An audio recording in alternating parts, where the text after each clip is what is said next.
You ain't never been a jealous type. Popped up and you find out. Mess with me and it might change your life.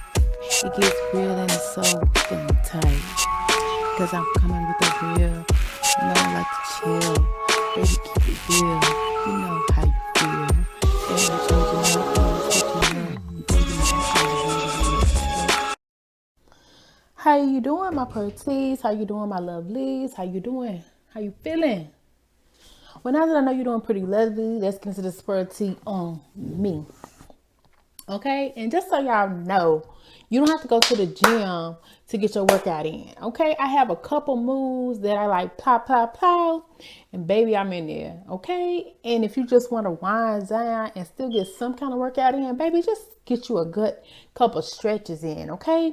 That way you can say you did something every day. I mean, you don't have to do something every day. But you do not have to step foot in a gym to lift them legs, cross them T's, all that. You do a push-up, a sit-up. That don't cost nothing. That's free. But one thing about it, baby, we have to get on caring about how you look. Because the days of not caring is just not acceptable. It's just not acceptable, and it just is what it is. Period. And on top of all that, you're going to feel so much better, 10 times better. Your self-esteem is going to go up. It's going to help with your depression and your stress because you look good while you doing it, baby. That's a little pretty on me. So get it up. I'm in the process of cutting down on certain foods and beverages that I've talked about previously that I'm addicted to because I'm a foodie. I ain't gonna cap. So one of those things right now, I'm not gonna speak on it, but yeah, it's gonna get dealt with. You gotta deal with your addiction. Cause like, why am I addicted to this? It's just food. You know what I'm saying? Be freaking for real. Probably cause somebody to put some musa out on it. You know what I'm saying? Like, we don't need no parts of that. Not at all. Not at all. All right, so we're here to talk about it, y'all. I've been wanting to do this topic for the longest, which is talking about homelessness. And you got to be careful when you deal with people or try to even help people first of all. But especially dealing with homeless people that don't have, like, just be careful. That's all I'm going to say. I've been wanting to talk about this for a long time, and why I haven't, I really don't know. I guess because people are going to take it a certain kind of way. You know what I'm saying? Because first of all, it's somebody who need help.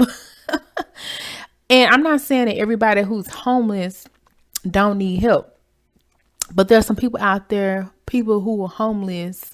You need to be aware of them and away from them due to the fact that on a spiritual level, not only is their vibration very, very, very low, but some of them have ulterior motives and some of them are undercover ops. That's all I'm saying. Because where does the devil or the dark forces breed? In filth, right? So, a lot of times homelessness is prime for filth. And a lot of the time, that's how you know what level somebody is on. I don't care if you're homeless or not. If you're homeless, you could be clean homeless, you know, but if you see a bunch of filth around, this and this and that, it's because the vibration is so low and you really don't need to be a part of it. Now, I'm not saying you don't ever need to help nobody out or this and that, but what I do want to say is sometimes these people have a different agenda, meaning they really work for the dark, some of them. And some of these people are paid. Some of these people are con artists. This speaking for real, people have been found out scamming people and a lot of times the stuff that they scam people for is stuff that they're addicted to. And don't get me wrong, these people burn their bridges a lot of times with their family. That's why they're on the street.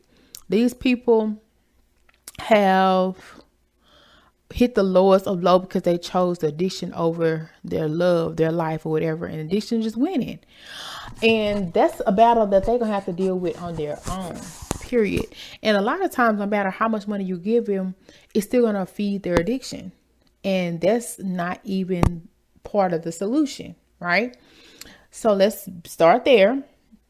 Another topic is, like I said, besides people being con artists, because some of these people get checks. Yes, some of these people get crazy checks. Some of these people get disability checks. Some of these people have a place to go. Some of these people are saving up money. I'm just gonna be real. And I respect the hustle. Get free stuff every time you look around, and you don't have to clock in to no job. I respect it. I have a situation that I remember to this day with a homeless person.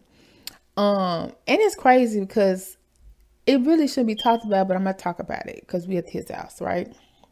I remember one time I was getting annoyed with my significant other at the time, and they were driving. I was in the passenger side, and I was just so ready to leave them, but I wasn't leaving because they was kind of cuckoo crazy, right? And so I'm up here plotting and scheming, and also wondering why I'm still with this person and hadn't left yet, because they the stalkerish type. Like, they would be the type that would take my keys and stuff like that, like weird stuff. And at the time, I think they were driving my car. I let them drive my car, and it was, but I was young and dumb, so let's start there. But to my right, I remember a homeless man, and he looked actually clean. He looked put together. He just had a sign, and he basically was trying to get our attention, talking the door or whatever. And I was just like, I was trying not to be bothered. I saw him, but I was trying to ignore him. So I literally was keeping my head to the front, and he got crunk and irate with me because I was ignoring him. And I had to literally check him. And I was like, first of all, I don't even know you. Second of all, it was a white guy. Second of all, you can get you a job like I can get a job. I was kind of going off. But he was mad because he said that I was ignoring him. But I don't even know you. You know what I'm saying? And I'm ignoring you in my head because I don't want to be bothered. Get a freaking clue. And so I'm just saying that to say this. If these people are so loving, caring, why he checking for me when I clearly don't want to be bothered? And because I'm not even looking his direction. Some of these people that are homeless, I'm going to say, or you appear to be homeless, like I said, some of them are not homeless. They just got a routine and it works. And a lot of them live off the system, their checks and this and that. And hey, I ain't knocking a hustle. And some of them intentionally look that way. Not because they have to, because they choose to. I'm just going to say that. But a lot of these people, since they're so low vibrational, can be used by dark forces, dark entities. I've talked to people who were so-called homeless, and the way they were talking to me, this and that, I knew the enemy had sent them. I feel like the dude was kind of one of them, because literally, they say be careful who you talk to, because you might be entertaining an angel. We also can entertain demons. Let me be freaking for real.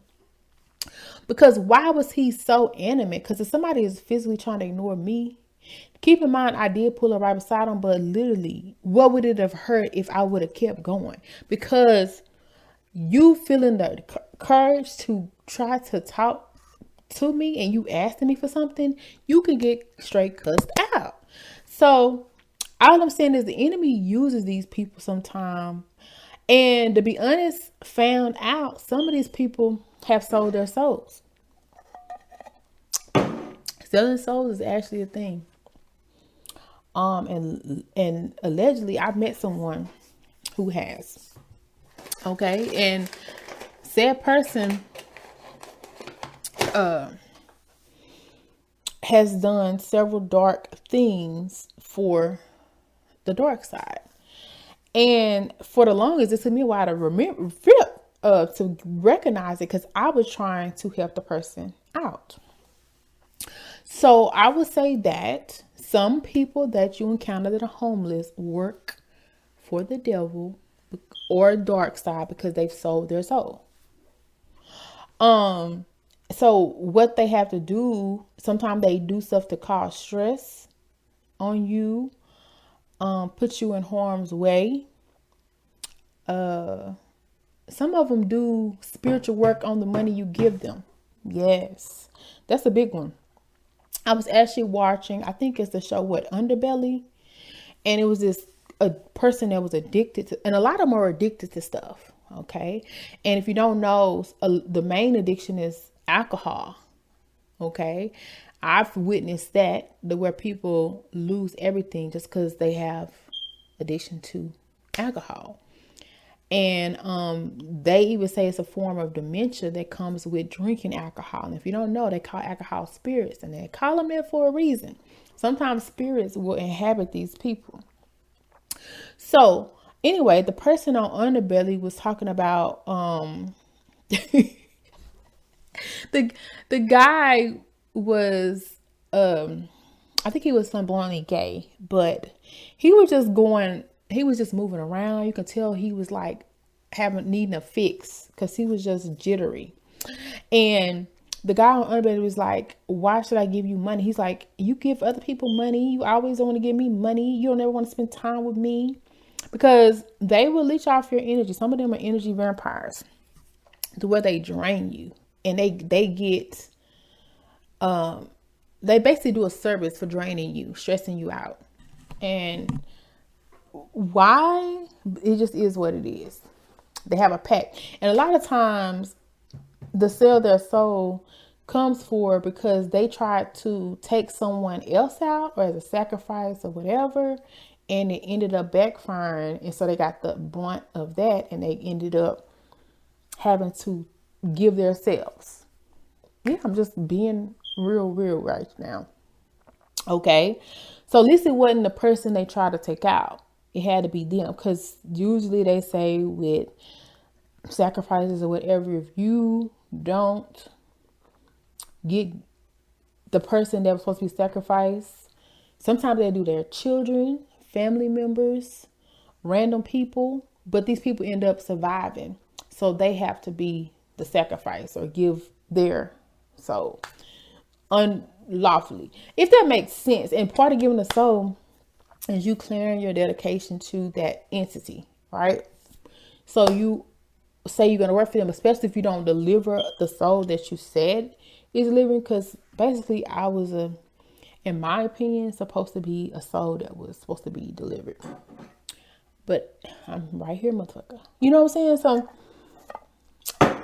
the person who did the delivery has to pay up. And this person currently begs for money. But they get a check, a couple thousand every month. That's all I'm going to say. This person has been offered all kinds of help. For me, for one, when I was dumb and trying to help them. And I have believed that this person has sold their soul. And this person has talked to me in their entity form before. So I feel like they have experienced a form of possession, to where me talking to them is not the person that is in them. But they don't they don't really look the same anymore. A lot of times people think, oh, people change the way they look due to a substance. Sometimes people can change the way they look due to the entity that's dwelling within them. They start looking like that entity. And a lot of times the entity is feeding off them, giving them what they want, this and that, yada, yada, yada. So at one point they look okay. But when they don't deliver, that's when they start being the sacrifice. That's all I'm saying, right? So that's a little perty on me. So I say that to say this. Some people that are homeless, you shouldn't feel sorry for. And I used to hear like you have to be careful when it comes to beggars, and some people who are wealthy don't really pay them attention. It's really because the vibration. A lot of these people dwell on bad vibrations. I remember I almost got robbed by someone who was begging. And I didn't think of nothing of it at the time because, like I said, I was kind of young and dumb. So what happened was, I have that story too. A white lady came up to me one time in a grocery store parking lot, and it had to be 8, 9 at night. Just out of nowhere, she just appeared. And she's like, can I get something? I'm hungry, whatever. I don't know exactly what she had said or whatever, but she said something. So I just gave her like $1 or $2. Like, I just want her to move on and keep going. And she proceeds to tell me that it wasn't good enough. Could I give her some more money? As if she knew what I had in my pocketbook. And here I was loading groceries into my car in the middle of the night. So for one, I realized that it was the middle of the night. Second of all, she was trying me. Third of all, I'm trying to help this woman out. And so I proceed to, I don't know if I asked for the money back or took the money back or just said, move out the freaking way because I got to go. I know for sure I was like, I got to go for sure. But I don't remember if I took the money back or not. But when I thought about it and I had got home, I could have been set up, right? It was in the middle of the night. Let's say I reach in my bag, get her some more money. She looking at my wallet. Let's just say somebody else don't come back from another vehicle and swipe me up. It's the nighttime. You know what I'm saying? So like I said, these people sometimes have agendas. They'll set you up. Some of them fiending or want that fix enough to where they'll set you up. They will take your money. They'll steal from you. They'll rob you. And some of them, like I said, work for the devil. But anyway, going back to the underbelly story, because I didn't finish that. I'm sorry. I kind of hate when I do that, but it's just me. But the little man thing who was like homeless or whatever was doing the man's interviewing him. And he was like, I don't even want to give you money. You know why? And he was like, what? Something. And the guy was like, I gave you money one time and I followed you to see what you were going to do with it. And you literally threw it on the ground. It was either he said he threw it on the ground, he saw the man giving it to somebody else. Keep in mind, this was a beggar asking him for money. He was even on the podcast interview saying, you don't ever want to give me no money. You all give everybody else $100 and you don't give me no money. And if you don't know, money is a form of energy, right? So the guy finally confesses, the one who's beggar, and like, you know what? You're right. I was giving the money to the devil so he can do his work, his will. So I was sacrificing it to the devil. That's what he said. This money, this hard-earned man's money that he was giving to this man, well, I think it was like $40, $50. He said the man said he gave it to the devil. And I know for a fact, I didn't know that it was a deal, but somehow to save themselves, a lot of them take your money, which has your energy on it too, and try to give it to the dark. And a lot of stuff that is from the money comes back on you, and it's trying to come on you so it won't come to them. So they'll do stuff on your money. These people are low level people, some of them. Now, I'm not going to say everybody who's on the street doesn't need help, because sometimes they are affected by their environments.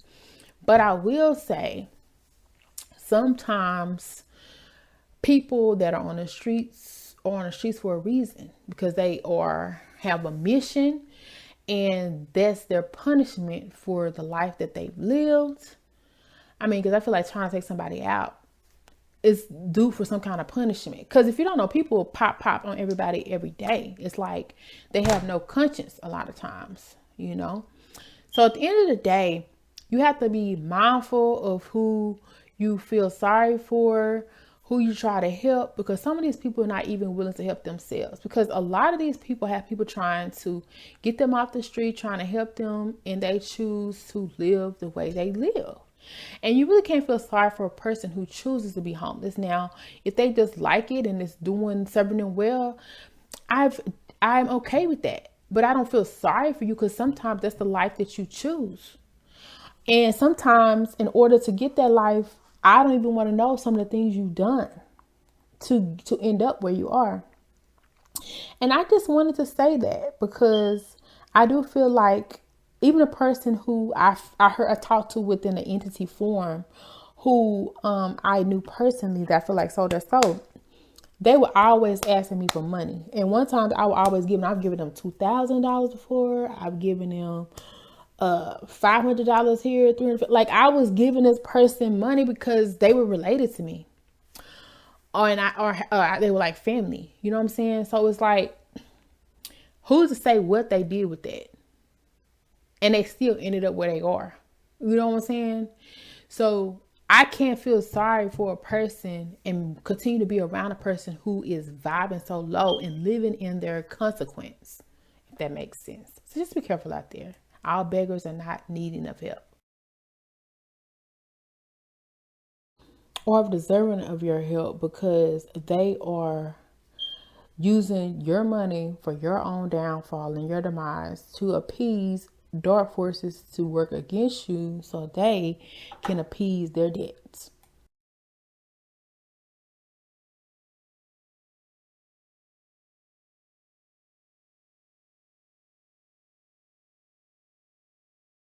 Got your body on me, now I feel like me. I can't help what making me feel. Got me so pressed in this big deal. I'm never pressed by nobody else. Then it's just me that I've never felt. Baby, can you be mine or can I be yours? And if not, baby, you can feel the door. Can you feel what I'm saying? Can you feel?